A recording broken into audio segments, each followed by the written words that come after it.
नमस्कार, कसे आहेत सगळे? मजेत ना? असायलाच हवं. आज तुम्हाला दाखवणार आहे शिराळ्याची भाजी. तर चला आता आपण सुरुवात करतोय.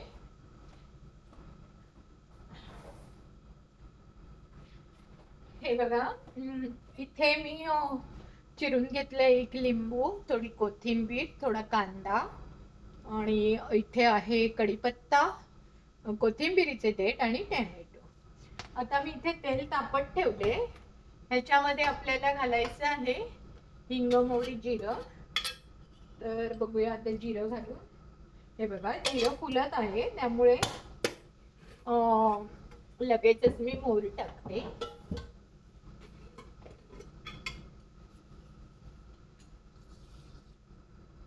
मोहरी सुद्धा तडतडत आहे. आता मी ह्याच्यावर कांद्यावरच हिंग टाकते, म्हणजे तो करपणार नाही. आणि आता मी हे बघा कोथिंबीर, सॉरी, कढीपत्ता टाकत आहे. आणि कढीपत्ता झाल्यावर मी हा हिंग मिश्रित कांदा टाकत आहे.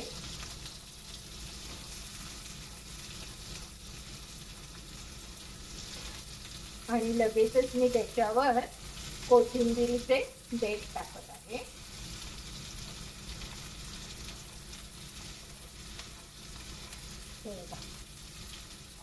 आता हे एवढं सगळं आपलं झालं की याला असं छान ढवळून घ्यायचं.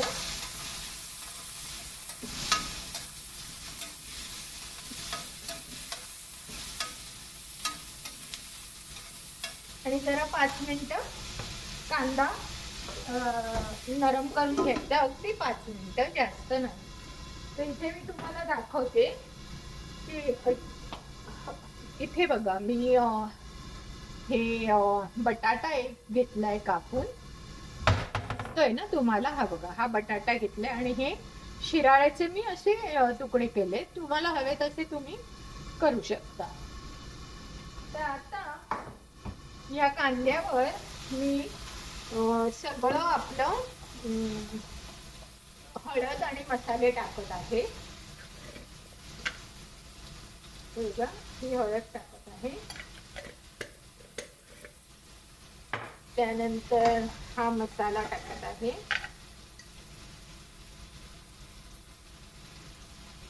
जरा थोडंच टाका, म्हणजे काय लागलं तर आपण नंतर टाकू शकतो. आणि तुम्हाला जर हवा असेल तर थोडासा गरम मसाला टाका. अगदी नाही टाकलात तरी चालेल, पण मी अगदी एक चिमूटभर टाकते, म्हणजे जरा छान चव येते.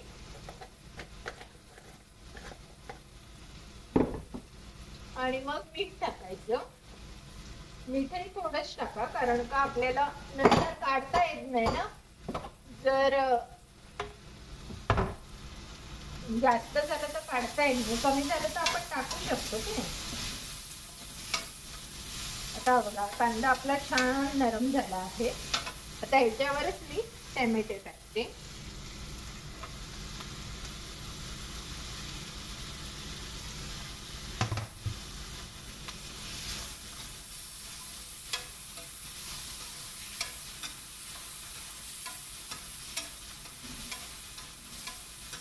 आता ह्याच्यावर मी टॅमॅटो टाकून जरा बारीक गॅसवर 5 मिनिटासाठी ठेवते आणि तुम्हाला 5 मिनिटांनी दाखवते.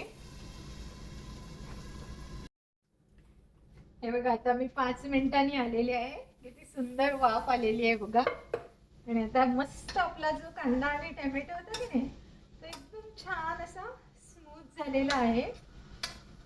हा बघा किती स्मूथ झाला आहे, लाईक अ पेस्ट झालेली आहे. आणि आता ह्याच्यामध्ये मी हा बटाटा जो घेतलेला ना तो टाकत आहे. शिराळी टाकायची, एवढ्यात घाई नाही करायची, कारण शिराळी अगदी 2 मिनिटात शिजतात. बटाट्याला थोडा वेळ लागतो, म्हणून हा बटाटा टाकायचा आणि पुन्हा एकदा ढवळून घ्यायचं. म्हणजे जो आपला मसाला आहे ना सगळा बटाट्यांच्या आत मुरेल आणि बटाटे सुद्धा अगदी टेस्टी बनतील. थोडीशी हलकं चव घेऊन तुम्ही बघू शकता. एकदम परफेक्ट आहे, जरा एक खारट किंवा तिखट नाही. छान झालेलं आहे. तर आता हे असं करून ह्याच्यावर मी पुन्हा आता 5 मिनिटासाठी झाकण ठेवते. बटाटा पूर्ण शिजवायचा नाहीये, थोडा 50% त्याला शिजून घ्यायचा किंवा 5 ते 6 मिनिटं शिजवून घ्यायचा.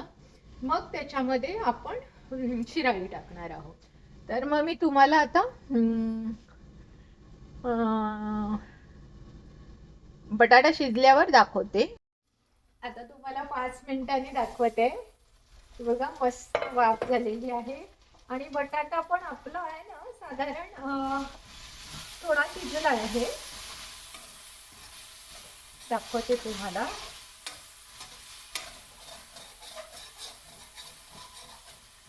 मस्त सुगंध सुटलेला आहे. बटाटा अगदी 90% शिजलेला आहे. 90 to 50% शिजला आणि शिराळी कशी आपली 2 मिनिटं शिजतात म्हणून मी बघा ही शिराळी मी आता घालत आहे.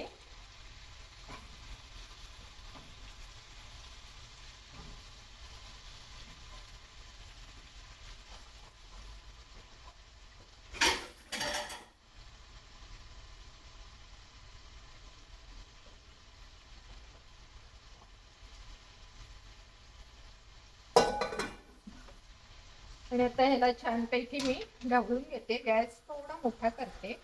मला पाणी नाही घालायचे. ही भाजी तेलावर आणि वाफेवरच शिजवणार आहे आपली. तुम्हाला पातळ हवी असेल तर अगदी जरासं पाणी घातलं तर चालेल, पण शक्यतो ही सुकी भाजी छान सुटते आणि शिराळीला कसं आपलं आपलं पाणी सुटतं, त्यामुळे ही भाजी एकदम मस्त होते. आता त्याला मी ही कोथिंबीर टाकते. म्हणजे काय होईल, जेणेकरून त्याला छान सुगंध पण येतो आणि कोथिंबीरीची चवही छान लागते जराशी तुम्ही मिक्स केला तर. आता आपला लुकच बघा किती भारी दिसतोय. मी तुम्हाला लुक दाखवते. हा बघा, दिसला तुम्हाला लुक? किती भारी दिसतोय लुक. तर आता मी तुम्हाला पुन्हा 5 मिनिटांनी दाखवणार आहे की आपली ती शिजलेली भाजी कशी दिसते ती. तर भेटूया 5 मिनिटांत. हे बघा आता पुन्हा 5 मिनिटांनी दाखवत आहे. बघा किती भाजीला छान शिराळ्याचं पाणी सुटलंय आणि एकदम अशी रस भाजी आपली झालेली आहे. दाखवते तुम्हाला लुक. हा बघा, न ढवळता तुम्हाला लुक दाखवत आहे. किती सुंदर पाणी सुटलंय त्याला. हे शिराळ्याचं आपलं आपलं पाणी सुटलेलं आहे. आणि आता मी तुम्हाला ती ढवळून दाखवते. शिराळ तर इझिली शिजलंच ना. जो बटाटा शिजला म्हणजे बघा, म्हणजे एकदम अशी सुकी पण नाही झाली आणि रस पण नाही झालाय. अशी छान अशी भाजी झालेली आहे. आणि हा बघा, हा बटाटा मी ते चिरून बघते, एकदम इझिली तुटत आहे. आणि शिराळ तर शिजतच, त्याला काही सांगायलाच नको, ते 1 मिनिटात शिजतं. मस्त सुगंध सुटलेला आहे. आता मी काय करत आहे, झाकण ठेवून हो तुम्हाला सांगायचं विसरले, गॅस काढते आणि आहे ना गॅस काढल्यावर मग लिंबू पिळायचं आहे.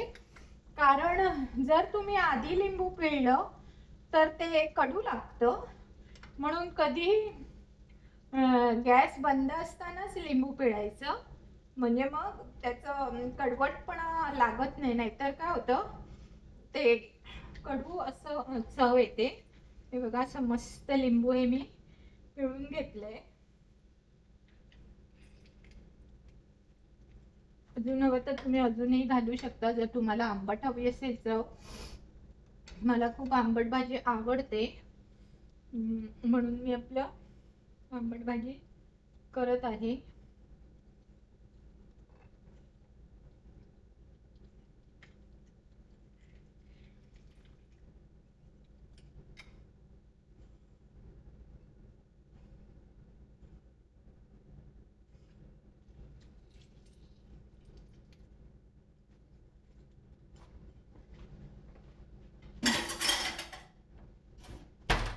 अशा प्रकारे मी मस्त ही भाजी चांगली केलेली आहे. खूप छान सुगंध सुटलेला आहे आणि चवही मला वाटतं असा मोह होत आहे की आत्ता खावी.